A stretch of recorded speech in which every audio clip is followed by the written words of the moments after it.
ನಿನ್ನೆ ನಮ್ಮ ಮಂಗಳೂರು ಪೊಲೀಸರಿಂದ 6 ಜನ ಡ್ರಗ್ ಪೆಡ್ಲರ್ಸ್ ಅನ್ನು ಅರೆಸ್ಟ್ ಮಾಡಲಾಗಿದೆ. 2 ಪ್ರತ್ಯೇಕ ಪ್ರಕರಣಗಳಲ್ಲಿ, ಒಂದು ಪ್ರಕರಣ ನಾರ್ತ್ ಪೊಲೀಸ್ ಸ್ಟೇಷನ್, ಮತ್ತೊಂದು ಪ್ರಕರಣ ಸೌತ್ ಪೊಲೀಸ್ ಸ್ಟೇಷನ್ನಲ್ಲಿ ಇವರನ್ನು ದಸ್ತಗಿರಿ ಮಾಡಲಾಗಿದೆ.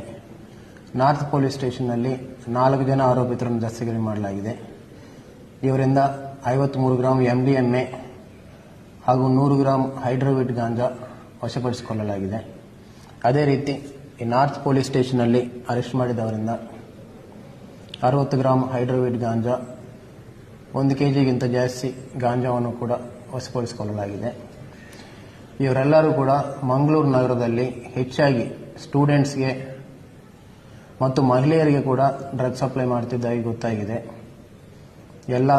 ಈ ಟೋಟಲ್ ವ್ಯವಸ್ಥೆ ಎಲ್ಲ ಕೂಡ ಬೆಂಗಳೂರಿಂದ ಡ್ರಗ್ಸ್ ತಗೊಂಡು ಬಂದು ಅವರು ನೇರವಾಗಿ ಸಪ್ಲೈ ಮಾಡೋದಲ್ಲದೆ ಇಲ್ಲಿದ್ದಂಥ ಲೋಕಲ್ ಪೆಡ್ಲರ್ಸ್ಗೆ ಕೂಡ ಡ್ರಗ್ ಸಪ್ಲೈ ಮಾಡ್ತಿದ್ದಾರೆ ಅಂತ ಗೊತ್ತಾಗಿದೆ.